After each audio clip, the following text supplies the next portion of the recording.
Hi guys, welcome to T-Favors TV. Murise kumativi ese yenyika. Chamisa achinyomba Scott ED Zanupf kumabvuku achiti mapedza kuba mari yenyika makuba hupenyu hwevanhu mhondi dzevanhu munonyadzisa. See full video.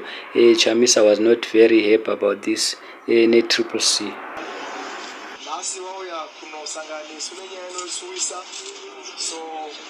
Makanzela zedari pano, maMP zedari pano, tine waenzwa bakure. Kutasa waenzwa wakawanda, so president wanga waenhasi kuno bata mawangu nekuchemane. Si wanu takawirwa negore ridema. So president, muri yemabvuku ndiyo ine misodzi matama.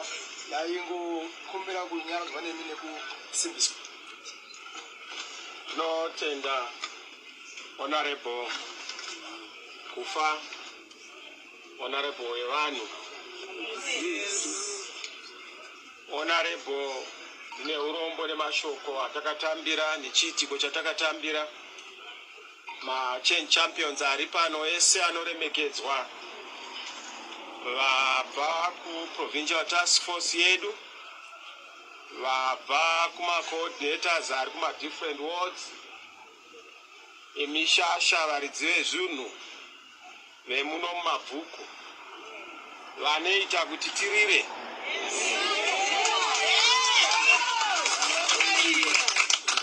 Kurira kwedu ndokwaitisa mutyutyu kune mabhinya.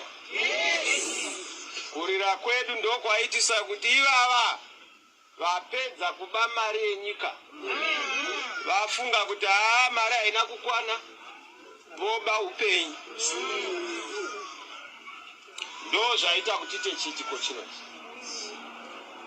matongerwo enyika haasi ekupokana, matongerwo enyika haasi ezvibhakira, matongerwo enyika haasi emakuba.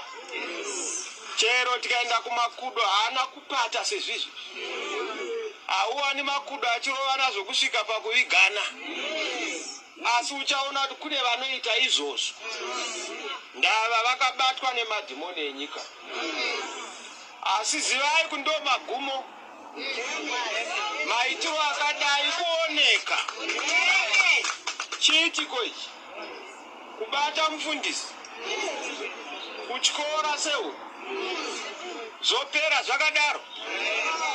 Chokwadi ndinokutaurirai mene tekero mufasi.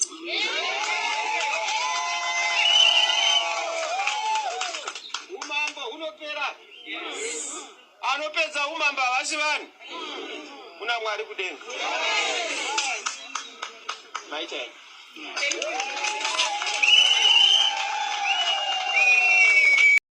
I'm sure guys mazvinzwirawo mega. Chamisa adedzera kuti nyango makudo anorwa asi haana kupata sezvakaita Zanupf, sezvakaita vana ED. Kumabvuku munongoziva mega kune tapfumane akaadaptwa akabatwa akazowanikwa aurayiwa, asi pane vanhu vari kudedzera kuti aiwa masources ari kudedzera kuti Scott masecurities ake ndiwo akaonekwa achimhanyisa tapfumane Scott, saka abudawo achizama kandawo kake kastatement achiti nini ndoziva nezvegold zvekuadapta handizvezive. Saka ndizi guys unoti kudi, asi Chamisa ataura nyaya yake adedzera kuti mbavha dzevanhu munonyadzisa.